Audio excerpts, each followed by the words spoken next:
ज्ञानी सद्गुरुदेव, योग प्रधान आचार्य सम्राट पूज्य श्री शिवानंद महाराज साहब, उत्तर भारतीय प्रवर्तनी श्रमणी सूर्या डॉक्टर रानी श्री करीना जी महाराज साहब, सरल आत्मा सरल मना सद्गुरु वर्या श्री अजय कुमारी जी महाराज साहब, श्रमणी गौरा प्रज्ञा ज्योति प्रवचन प्रभाविका डॉक्टर रानी श्री शिवाजी महाराज साहब के पावन पवित्र चरण कमलों में कोटि कोटि वंदन।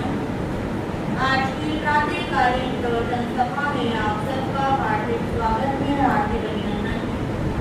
गुरु कृपा से आपके समक्ष नव तत्वों की चर्चा प्रारंभ हुई, जिसके अंदर आपने तत्व क्या है ये जाना, जीव और अजीव तत्व को जाना। अब आपके समक्ष पुण्य तत्व की चर्चा चल रही है। पुण्य यानी एक शुभ कर्म, ऐसा कर्म जो हमारे लिए कल्याणकारी हो, जिस कर्म करने का फल भी शुभ होता है उसे पुण्य कहते हैं। उन पुण्यों में दो पुण्यों की चर्चा करने की आपने अन्न, पान और लयन तीन पुण्यों को सुन लिया है। आज आपके समक्ष चौथा पुण्य जिसका नाम है शयन पुण्य। शयन शब्द एक ऐसा शब्द है जो अक्सर सुनने में भी आता है और पढ़ने में भी आता है, पर आज की बोलचाल की भाषा के अंदर ये शब्द पर्याय लुप्त सा हो गया है। जब हम सूत्र इत्यादि पढ़ते हैं, महापुरुषों का चरित्र पढ़ते हैं, तो वहाँ पर वर्णन आता है कि अमुक व्यक्ति अपने शयन कक्ष में गया, शयन हेतु गया। तो यानी कि शयन का अर्थ क्या है? सोना। तो मन में प्रश्न आ सकता है, क्या सोना पुण्य है? सोना तो किसमें मानते हैं? प्रमाण में मानते हैं। फिर यहाँ पर शयन को, सोने को पुण्य क्यों कहा? यहाँ पर प्रभु ने बताया कि सोने के लिए, बैठने के लिए जिन उपयोगी साधनों की आवश्यकता रहती है, उन साधनों का दान करना क्या है? शयन पुण्य है। सिर्फ सोना ही पुण्य नहीं, इस सोने और बैठने के प्रयोग में आने वाली वस्तुओं का दान करना क्या है? शयन पुण्य है। जैसे कि कुछ लोग हॉस्पिटल्स के अंदर क्या देते हैं?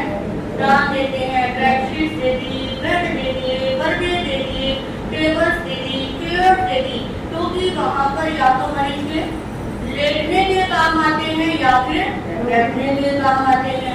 उसी प्रकार पहले के जमाने में गुरुकुल चलते थे, आज ये परंपरा खत्म हो गई है।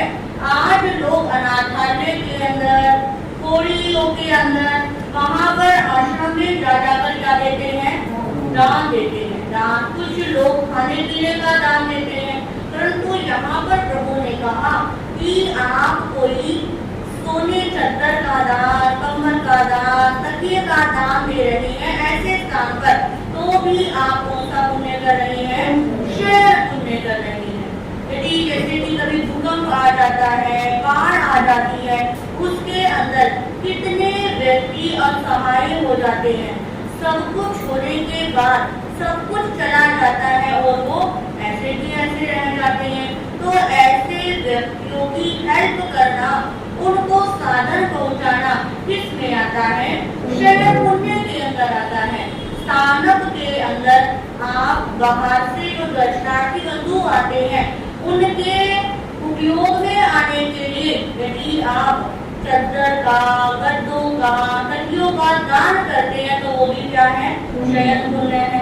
स्थानक में आप बैठने के लिए आसन का दान करते हैं, कुर्सी का दान करते हैं, जैसे छोटे स्टूल होते हैं, छोटी कुर्सियां होती हैं, यदि उनका दान करते हैं तो वो भी किसमें आता है? शयन पुण्य के अंदर आता है। अब मन में प्रश्न आता है कि भगवान ने क्या कहा? शयन पुण्य।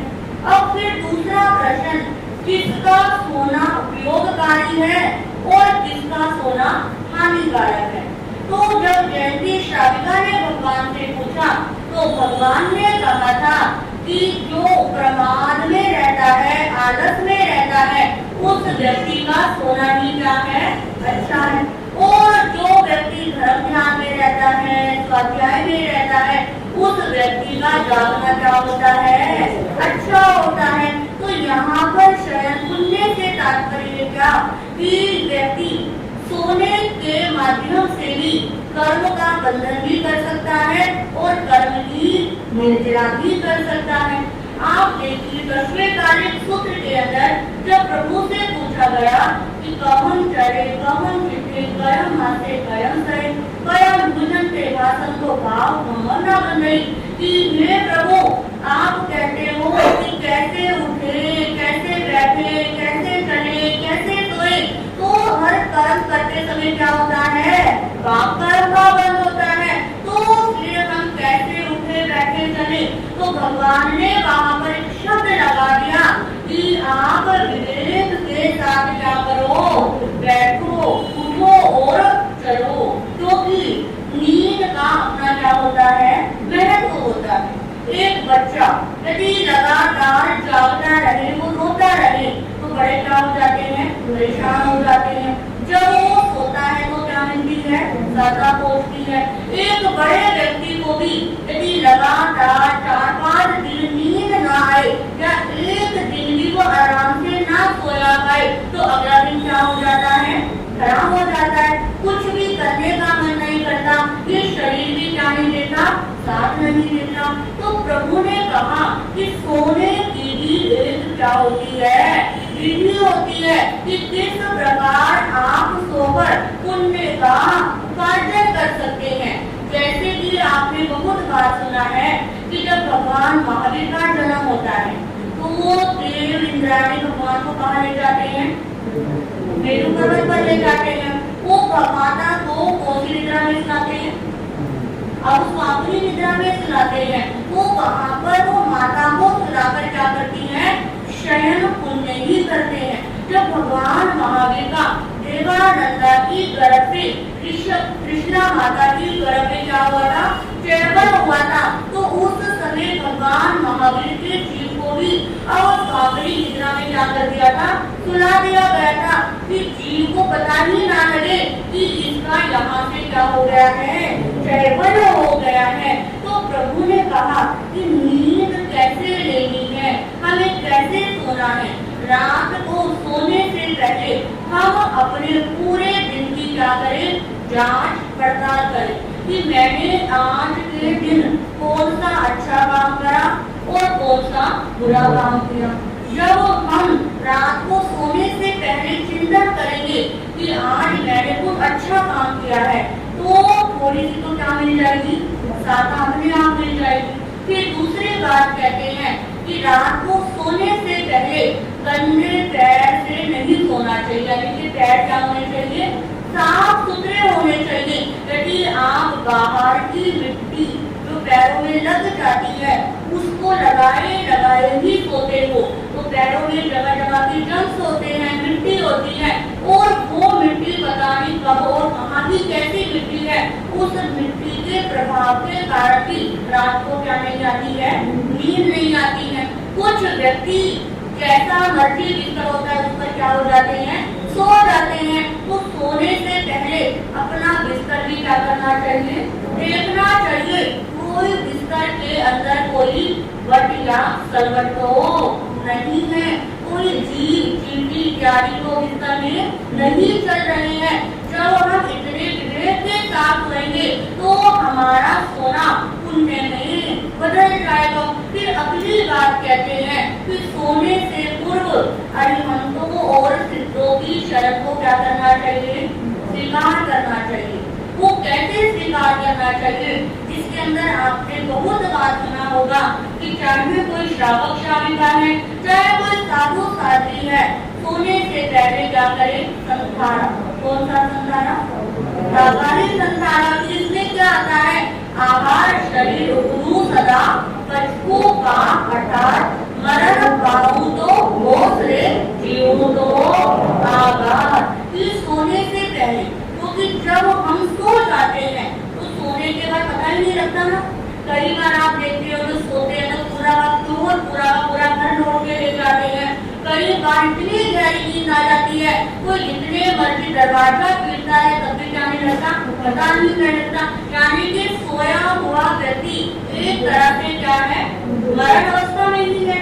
सोना भी एक प्रकार का क्या है, मरण ही है। और प्रभु ने कहा यदि आप सोए हैं और आपकी क्या गई, मृत्यु आ गई।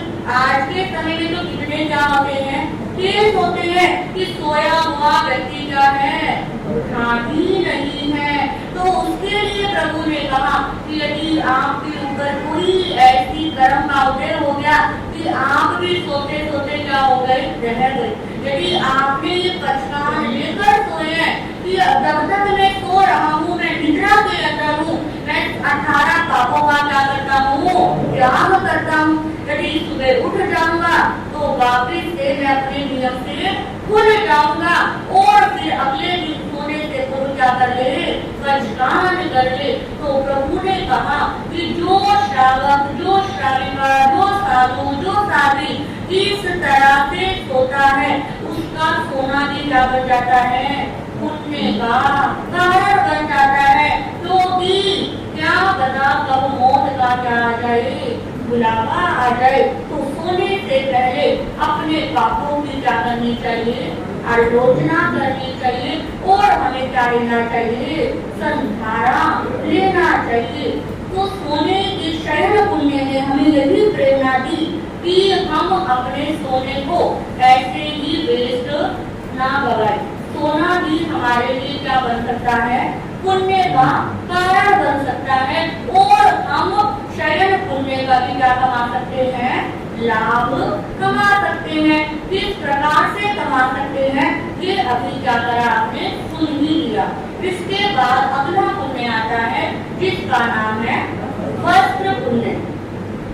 अब वस्त्र पुण्य ये 5वां पुण्य, इससे भली भांति क्या हो पता नहीं लग रहा है कि वस्त्र का दान देना क्या होता है, पुण्य होता है।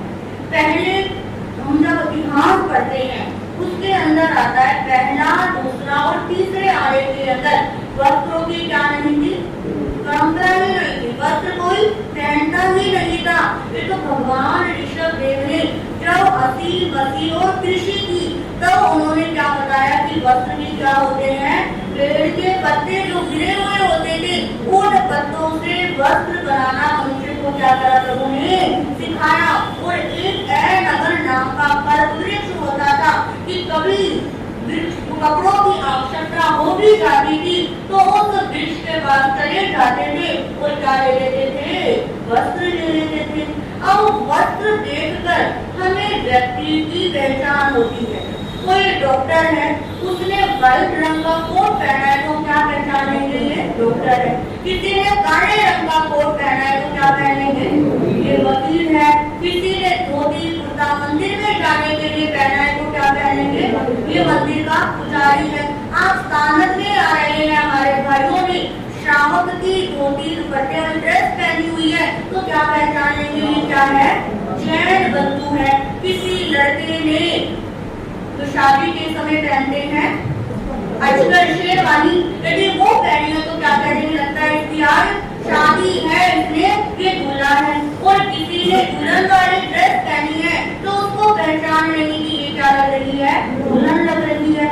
वस्त्रों से व्यक्ति के चरित्र की क्या होती है, पहचान होती है। कोई महिला या कोई पुरुष काम वाला है तो उसके वस्त्रों से ही क्या हो जाती है, ये तो क्या है, काम वाली है, ये बाई है, ये काम वाला है। और कोई सभ्य परिवार से होता है तो उसके वस्त्र ही उसके परिवार की क्या कर देते हैं, पहचान करा देते हैं कि ये व्यक्ति किस परिवार से बिलोंग करता है। तो प्रभु ने कहा कि मानव की 3 मूलभूत आवश्यकता हमको बतानी है, रोटी, कपड़ा और मकान। जिसके अंदर कपड़ा एक ऐसा है जिसको हम 3 कारणों से पहनते हैं। पहला होता है शरीर की लज्जा के लिए, किसके लिए, शरीर की लज्जा के लिए वस्त्रों को धारण करने की क्या बताई थी, विधान दिया था। पर आज के समय में मैं देखती हूँ और आप भी देखते हैं कि वस्त्र पहनने की परिहार को क्या हो गया, खत्म ही हो गया। पहले के समय में हमने भी अपने परिवार के अंदर देखा कि जो घर के जो बड़े बुजुर्ग घर में आते थे, दादा घर में आते थे, तो हमारी माता जी सिर में क्या रख लेते थे, बता रख लेते थे कि कौन आ गए, दादाजी ससुर जी आ गए। तो आज के समय में तो पता ही नहीं लगता कि कौन बहू है और कौन बेटी है। कोई पहचान ही नहीं कर सकते कि कौन किसके साथ और कैसे बैठी है, क्योंकि सबसे पहले वस्त्रों की लज्जा गई और उसके बाद आंखों की शर्म भी क्या हो गई, खत्म हो गई। तो इतना ही नहीं, लोगों ने स्थानक में आने के लिए भी अपनी लज्जा को क्या कर दिया, खत्म कर दिया। कहीं कहीं मंदिरों में आपने देखा होगा, बहुत बड़े बड़े मंदिर होते हैं, वहाँ पर बकायदा बोर्ड में लिखा हुआ होता है कि महिलाएं सिर्फ सूट या साड़ी में ही मंदिर में क्या कर सकती है, प्रवेश कर सकती है। इतना ही नहीं, वो सूट के अलावा दूसरे कपड़े भी पहन लेते हैं, परंतु वो क्या होते हैं, कटे फिटे कपड़े। उसके अंदर क्या होते, जगह जगह से बॉक्सेस बने होते हैं, अजीब अजीब से कपड़े बने होते हैं। कहते हैं, हमारा शास्त्र कहता है कि जिस व्यक्ति को फटे हुए कपड़े पहनने का शौक है या फटे हुए कपड़े पहनने ज्यादा अच्छे लगते, तो फटे हुए कहेंगे, बेशक उनके लिए वो कितने भी ब्रांडेड हो, कितने भी कॉस्टली हो, हमारी दृष्टि में तो क्या है, वो फटे हुए ही कपड़े। कहते हैं जो व्यक्ति, जो बच्चा, जो बहू, बेटी या बेटा फटे से कपड़े पहनता है, उसके भाग्य के अंदर कभी वृद्धि नहीं हो सकती। वो जितना मर्जी पुरुषार्थ करे, उसको अपने भाग्य का फल नहीं मिलेगा। ये भी कहा गया है कि यदि आपका बच्चा या आप खुद किसी इम्पोर्टेंट काम के लिए जा रहे हो, कोई आपका बहुत बड़ा एग्जाम है, कोई इंटरव्यू है, तो उस समय कपड़े पूरे होने चाहिए। बीच में फटे चिथड़े वाले कपड़े नहीं होने चाहिए। यदि आप पूरे कपड़े पहन के जाते हो तो आपका वो एग्जाम, वो मीटिंग, वो इंटरव्यू भी क्या होता है, अच्छा होता है, क्योंकि आपके शरीर से ही पता लगता है कि आपके मनों की दशा कैसी है। आप कपड़े पहन के चूज कर करके पहनते हो ना, आज ये वाला मन है, कल ये वाला मन है। आप देखो, हमारे जब से भगवान महावीर का कितना प्रकार हो गए, तब से भगवान ने एक ड्रेस साधुओं के लिए और एक ड्रेस साधुओं के लिए, उस ड्रेस के अंदर कोई क्या नहीं है, परिवर्तन नहीं है। और हम लगातार एक ही ड्रेस पहनते हैं और आप रोज ड्रेस को बदलते हो, फिर भी संतुष्ट नहीं रहते, अपने शरीर की लज्जा का ध्यान नहीं रखते। आज के समय में महिलाएं सुरक्षित क्यों नहीं है, उसका मुख्य कारण क्या है, वस्त्र ही है। वस्त्र जब तक ठीक नहीं होंगे तब तक हमारा समाज सुरक्षित नहीं रह सकता। आज के समय में लोगों ने, मैं देखती हूँ, रातें देखते हैं, पुरुष तो फिर भी क्या रहते हैं, पूरे कपड़ों में, और महिलाएं वस्त्रों की क्या कर देती हैं, उन्होंने। भगवान ने खाने पीने की उन्होंने करने के लिए कहा और लोगों ने किसमें उन्होंने कर दी, वस्त्रों में। कि वस्त्र पूरे वस्त्र नहीं चाहिए, कुछ डिजाइन वाले, कुछ फैशन वाले क्या चाहिए, कपड़े चाहिए। तो पहली कपड़े पहनने की कारण बताया, शरीर की क्या होती है, लज्जा हो। लज्जा के लिए, शरीर की लज्जा को ढकने के लिए वस्त्रों का क्या करा जाता है, निर्माण किया जाता है। दूसरी बात कहते हैं, चारित्र की रक्षा के लिए वस्त्र बताए। छठे आर्य में आपने सुना होगा बहुत बार कि उस समय में मनुष्य कहाँ पर रहेंगे, किलों के अंदर रहेंगे, कोई घर नहीं होंगे, कोई स्त्री पुरुष का भेद नहीं होगा और वहाँ पर वस्त्र नाम की कोई चीज ही नहीं होगी। इसलिए छठे आर्य में ना कोई पुरुषों का चरित्र होगा और ना कोई महिलाओं का चरित्र होगा। 12 साल की लड़की, दादी नानी सब क्या हो जाएगी, बन जाएगी। कितना बुरा छठा आर्य क्या है, आने वाला है। तो प्रभु ने कहा कि वस्त्र से चारित्र की क्या होती है, रक्षा होती है। और तीसरी बात कहते हैं, वस्त्र हमारी गर्मी, सर्दी और बरसात से क्या करता है, सुरक्षा करता है। देखो सर्दी आती है तो कैसे वस्त्र पहनते हैं, मोटे, गर्मी आती है तो थोड़े से पतले, अब बारिश आ रही है तो बारिश के हिसाब से थोड़े से क्या पहन लेते हैं, वस्त्र पहन लेते हैं। तो वस्त्र पहनने की एक परंपरा बताई है और एक क्या बताया है, विधान बताया है। तो अब आगे प्रश्न आता है कि अब इस वस्त्र को प्रभु ने पुण्य क्यों कहा? पुण्य इसलिए कहा कि आप अपने वस्त्रों का क्या करो, दान दे। जब आप देख रहे हो कि इस व्यक्ति को वस्त्रों की क्या है, जरूरत है, जैसे कई बार रोड के ऊपर कुछ व्यक्ति होते हैं या कई ऐसे आश्रम एनजीओ वगैरह होते हैं, वहां पर जाकर आप वस्त्रों का क्या कर सकते हैं, दान कर सकते हैं। और वस्त्रों का दान वही व्यक्ति कर सकता है जिसके अंदर आसक्ति कम होती है, जिसके अंदर आसक्ति रहेगी, अरे ये तो मेरा बड़ा फेवरेट है, ये तो मैं दे ही नहीं सकती, ये तो मुझे उस व्यक्ति ने उस समय पर दिया था, तो ऐसा व्यक्ति कभी वस्त्रों का दान नहीं कर सकता।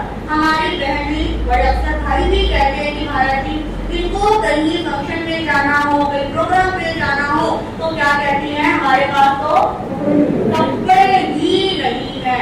और वो कपड़ों की कितनी कितनी अलमारियां भरी हुई रहती है, फिर भी क्या नहीं है, कपड़े नहीं है। पहले के समय में एक कपड़े को परिवार के 3-4 बच्चे क्या कर लेते थे, पहन लेते। पहले बड़े ने पहना, फिर 2 साल के उससे छोटा पहनता था, फिर चाचा ताऊ बुआ में कोई बच्चा पहन लेता था, फिर आगे पहन लेता था। तो इस प्रकार कपड़ों को एक अच्छी तरह से क्या किया जाता था, यूज किया जाता था। और आज के समय में एक बार पहनते हैं, अब वो तो आउट ऑफ फैशन हो गया, उसका स्टेटस कर गया, उसकी फोटो खींच गई, उसको सबने क्या कर लिया, देख लिया, अब मुझे दोबारा उसे नहीं पहनना। प्रभु ने कहा आप यदि ऐसा करते हो, आपको पता है कि जो वस्त्र बनाने में कितनी जीव जंतुओं की क्या होती है, हिंसा होती है, वो सारा आप इतने कपड़ों का संग्रह करते हो, थोड़ा सा पहना और कपड़ों को क्या कर दिया आपने, ऐसे साइड में कर दिया, ना खुद पहन रहे हो ना दूसरों को दे रहे हो, तो वहाँ पर आप काम के क्या कर रहे हो, भागी कर रहे हो। ये वस्त्र पुण्य हमें कहता है कि जो वस्त्र आपके काम नहीं आ रहा, जो वस्त्र अब आपको नहीं पहनना है, उसको आप दूसरों को क्या दे दो, दान दे दो। आप ये संकल्प करो कि मैं साल के अंदर यदि 5 जोड़ी नई ड्रेस लेके आऊंगी, तो उसमें से 2 जोड़ी क्या करूंगी, किसी को दूंगी ही दूंगी। जब आप स्टोरेज भरते रहोगे तो आपकी पोटली भी क्या होती रहेगी, बढ़ती रहेगी। और ये बात भी है कि यदि आप अपने जीते जी अपने हाथ से किसी को अपना सामान दे दोगे, तो वो क्या करेगा, अच्छे से पहनेगा। आपकी कोई अपनी बहू को दे दी, अपनी बेटी को दे दी या अपने किसी प्रिय को दे दी, तो वो शौक से क्या करता है, आपके कपड़े पहनता है, देखो उन्होंने मुझे कितनी अच्छी प्यारी ड्रेस दी। और जब आप यदि वो ड्रेस किसी को दोगे नहीं, पहली बात तो आउट ऑफ क्या हो जाएगी, फैशन हो जाएगी। दूसरी बात, जब हमारे प्राण निकलेंगे तब सब कुछ क्या हो जाएगा, यहीं पर रह जाएगा। और रहने के बाद आपका सामान क्या कर दिया जाएगा, क्या कर दिया जाएगा, फेंक देंगे। और वो सामान किसका कहलाएगा, मरे हुए व्यक्ति का। यदि आपने अपने हाथों से दिया है तो वो क्या करेगा, उसने मुझे दिया था, मेरी दादी ने दिया था, मेरी सास ने दिया था, इसको मैं बड़ा क्या रखूंगी, संभाल के रखूंगी। यदि आपने अपने हाथ से दिया है तो मरने के बाद भी आपका नाम लिया जाएगा। यदि अपने हाथ से नहीं दिया है और वो मरने वाले के कपड़े का टैग लग जाएगा, और जिसको आपने इतना संजो कर रखा वो किसी को ऐसे ही क्या कर दिए जाएंगे, सारा सामान, सारे कपड़े, सिर्फ एक बोर्ड को छोड़कर सब क्या कर देते हैं, बोर्ड कोई भी क्या नहीं करता, नहीं फेंकता। बोर्ड पे तो वेट करते, कभी मरीज के शरीर से क्या निकाले, बोर्ड निकाले। तो प्रभु ने क्या कहा कि ये वस्त्र पुण्य हमें सचेत करता है कि हे मानव, तू अपनी आसक्ति क्या कर दे, कम कर दे। कि ये सोच कि जो वस्त्र मैंने 1 साल में नहीं पहना, पिछले 2 साल में नहीं पहना, ऐसे कितने कपड़े रख के ऐसे होंगे होंगे कि जो आपने 5 साल से भी नहीं पहने होंगे, जो उससे ज्यादा सालों से भी क्या नहीं करे होंगे, नहीं पहनोगे, जो अब तक नहीं पहने वो आगे क्या पहनोगे। तो उन कपड़ों को दूसरों को क्या कर दो, दे दो। यदि दे दोगे तो आपके हाथ से क्या हो जाएगा, वस्त्र उनसे हो जाएगा। पहले के समय में लोग लिमिटेड क्या रखते थे, कपड़े रखते थे। पहले खाना भी मोटा होता था और पहनना भी मोटा होता था, और रखने की मर्यादाएं भी क्या होती थी, लिमिटेड होती थी। कितनी परिग्रह वाली जानी होती थी, बात नहीं होती थी, इसलिए आसक्ति भी कम होती थी। जब आसक्ति कम होती थी तो आयु भी क्या होती थी, लंबी होती थी। तो यहाँ पर प्रभु ने कहा कि आप अपने कपड़ों को सबसे पहले सबसे ज्यादा प्रिय हमारे आभूषण, फिर दूसरे वस्त्र, इनको दूसरों को देकर आप क्या कर सकते हैं, पुण्य का उपार्जन कर सकते हैं। किसी साधु साथियों को जैसे कि उनको भी वस्त्र ठहराकर आप पुण्य क्या कर सकते हैं, कर सकते हैं। कोई जरूरतमंद बच्चे हैं वो स्कूल में जाते हैं, उनकी स्कूल की ड्रेस दिलवाकर भी आप क्या कर सकते हैं, पुण्य का उपार्जन कर सकते हैं। क्योंकि जब तक पुण्य का उपार्जन नहीं होगा, आप किसी को दोगे नहीं तो आप क्या कहलाओगे, कंजूस कहलाओगे। यदि आप अपने हाथों से दे जाओगे तो क्या कहलाओगे, दानवीर कहलाओगे। कि अरे ये तो आजकल बड़े क्या कर रही है, दान कर रही है, ये तो बड़ी शक्ति क्या कर रही है, सेवा कर रही है। तो आज के समय में ऐसे एनजीओ की भी क्या नहीं है, कमी नहीं है। बहुत सारे सेंटर बने हुए हैं विदेशों के अंदर, हम देखते हैं, सुनने में आता है कि वहाँ पर एक बॉक्स लगा देते हैं कि जिसका जो भी फालतू सामान इस बॉक्स में जाकर जाते हैं वो लोग रख जाते हैं, और जिसको जरूरत होती है वो क्या हो जाता है, ले जाता है। और इंडिया के अंदर क्या करते हैं, रखे रखते हैं, फिर काम आएगा, फिर काम आएगा, फिर काम आएगा, परंतु वो फिर तो कभी आती ही नहीं है, ना कभी किसी की आई है और ना कभी किसी की आएगी। श्रावक जो बनते हैं, 14 नियम लेते हैं, वो अपने कपड़ों की भी काटते हैं, मर्यादा करते हैं। जैसे साधु साथियों की कपड़ों की मर्यादा है, उसी प्रकार श्रावक श्राविकाओं के लिए भी कपड़ों की क्या है, मर्यादा है। आप चातुर्मास के अंदर भी नियम ले सकते हैं कि इन 4 महीनों के अंदर मैं कोई नया वस्त्र नहीं खरीदूंगा। आप 1-2 वस्त्रों का क्या ले सकते हो, आकार रखे सब वस्त्रों, नई वस्त्र खरीदने का क्या ले सकते हो, नियम ले सकते हो। नियम लेके भी आप क्या कर सकते हो, पुण्य का उपार्जन कर सकते हो। भगवान ने 1 नहीं 2 नहीं कितने कितने क्या बताए हैं, साधन बताए हैं। इन वस्त्रों को कम मत समझना, इन वस्त्र का दान देकर किसने पुण्य का उपार्जन किया, द्रौपदी की लाज किसने लगाई, श्री कृष्ण ने, किसके माध्यम से, साड़ी से, साड़ी को लंबा खींच के भी उन्होंने श्री कृष्ण जी ने द्रौपदी की क्या बचाई थी, लाज बचाई थी। हमारे जो संत होते हैं, अभी संत का नाम मुझे याद नहीं आ रहा, कि अमृतसर या जंडियाला के आसपास कोई संत हुए हैं, कहते हैं जो उनका देवलोक हुआ, देवलोक होने के बाद जब उनके शरीर को जलाया गया तो चादर और जो चोलबटा होता है वो पूरा ऐसा का ऐसा क्या हो गया था, रह गया था। शरीर जलकर क्या हो गया था, राख हो गया था। और जो चादर थी, संयम की दुपट्टा था, वो ऐसा का ऐसा क्या हो गया था, रह गया था। तो इन वस्त्रों को साधारण मत समझो, ये वस्त्र हमारी शरीर की और शरीर के साथ साथ हमारे आत्मा की भी क्या करते हैं, रक्षा करते हैं। प्रभु ने कहा जैसे हमारे वस्त्र होते हैं वैसा हमारा आचरण होता है। कुछ व्यक्तियों को लाइट रंग के वस्त्र क्या होते हैं, ज्यादा पसंद होते हैं, और कुछ व्यक्तियों को काले रंग के क्या होते हैं, ज्यादा पसंद होते हैं। आजकल के बच्चों को कौन से रंग के पसंद है, काले रंग के पसंद है। क्यों काले रंग के पसंद है, क्योंकि उनकी विकृति क्या हो गई है, ऐसी हो गई है कि हम कुछ भी करें, कारण क्यों कहते हैं कि गंदा हो जाए और दिखाई ना दे।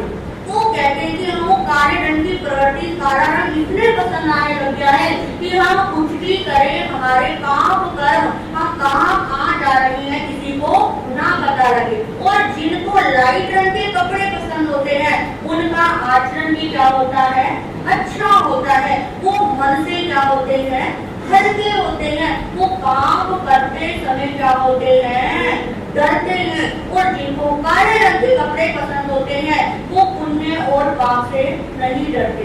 जिनको लाइट रंग के कपड़े पसंद होते हैं वो पाप करते समय क्या करता है, जरूर डरेगा। एक बार अपनी आत्मा की आवाज को जरूर सुनेगा ही सुनेगा। तो इस प्रकार भगवान महावीर ने ये 5वां पुण्य बताया जिसका नाम है वस्त्र पुण्य। कि हे साधक, यदि तुझे अपनी आत्मा का कल्याण करना है तो तुझे वस्त्रों के माध्यम से क्या करना होगा, पुण्य करना होगा। ये नहीं कहा कि आप बाजार में जाओ, आप पैसों से कपड़े खरीद के लाओ, फिर उनका क्या करो, दान करो। आपके पास जो है, यदि जिन वस्त्रों का उपयोग नहीं कर रहे हो उनको भी यदि आपने दे दिया तो आपका क्या हो गया, पुण्य हो गया। नींद लगे ना फट करी चोखा आ जाए। तो ऐसे हमारे क्या है, पुण्य है कि जिसे हर व्यक्ति क्या कर सकता है, कर सकता है। चाहे किसी के पास जितने मर्जी कपड़े हो पर वो इस पुण्य का उपार्जन कर ही कर सकता है। आज आपके समक्ष 4था और 5वां पुण्य मैंने रखा, जिसके अंदर लयन शयन पुण्य के अंदर आपने समझा कि सोने बैठने के उपयोग में आने वाली वस्तुओं का क्या करना, दान करना। और 5वां पुण्य वस्त्र का क्या करना, दान करना। जिनके माध्यम से हम पुण्य का उपार्जन कर सकते हैं। कर आपके समझ आगे कौन सा पुण्य, मन पुण्य, फिर वचन, काया और नमस्कार। 5 पुण्य हो गए। और 4 पुण्य आपके सामने आएंगे कि मन से भी हम कैसे पुण्य कर सकते हैं। मन से किसने पुण्य किया और मन से किसने कर्म माने, ये आप पाओगे और आपको पुण्य से पता लगेगा। इन्हीं शब्दों के साथ मैं अपने विषय को विराम देती हूँ। आज सोमवार ऐसा लग रहा है कि कल की थकावट, स्तोत्र के पाठ करने की थकावट थोड़ी सी ज्यादा हो गई या ज्यादा नाश्ता हैवी हो गया, नाश्ता हैवी हो गया, थोड़ा सा इसलिए आलस आ गया।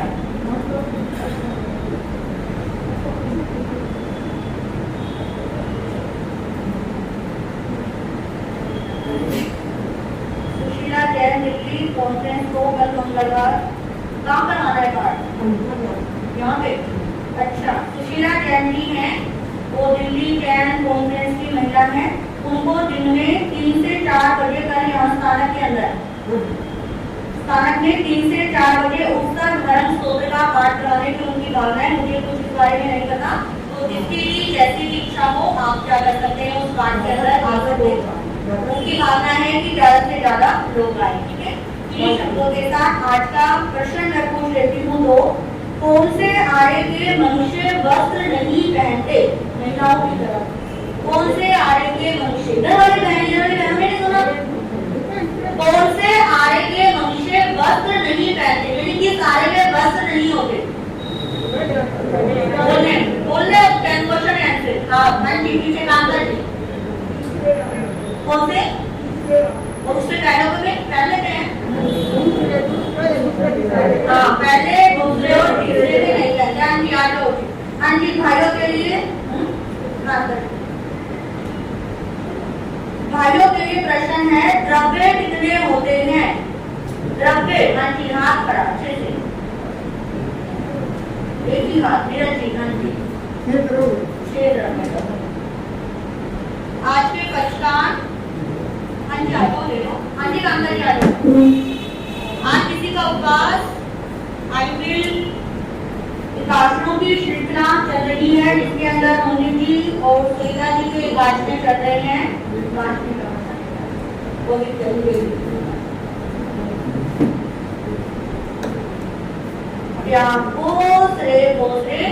आज की सामूहिक पक्षकान के अंदर आज मुरमुरे का त्याग और कलाई का त्याग, मलाई किसी भी चीज में लगी हुई मलाई का प्रयोग नहीं करना, और मुरमुरे जो होते हैं जो आइटम वगैरह में खाते हैं वो मुरमुरे नहीं खाने।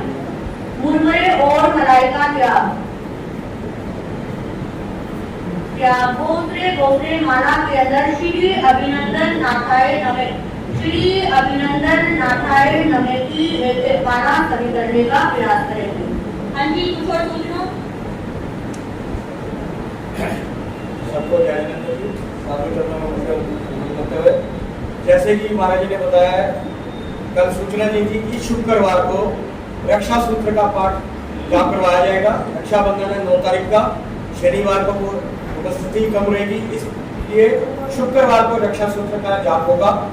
और जैसे कि आज 4 तारीख है, 4 अगस्त, अभी बैठे एकदम ध्यान आया, आज हमारे महाराज जी को 1 महीना पूरा हो गया, प्रवेश 4 तारीख को ही हुआ था, तो उनके हम बहुत बहुत धन्यवाद करते हैं। आज उन्हीं की प्रेरणा से जो कल का कार्यक्रम हुआ है, इतनी अच्छी रौनक लगी। ठीक है, आज थोड़ा सा हम सब में आलस आ गया है, लेकिन आगे आलस ना आए, हम जरूर आते रहें ताकि ऐसी भावना हमारी रहे और हमारे स्थानक में भी लहर बहर रहे।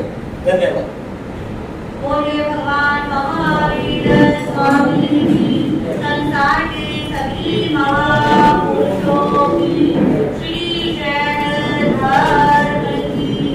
नमो वरियतानम, नमो पितानम, नमो आयर्यानम, नमो वैशायनम, नमो लोये सप्ताहम, ऐसो पंच नमो कारो सब पापनाशनो विरानंते सर्वे सिंह परमं हवै मंगलम।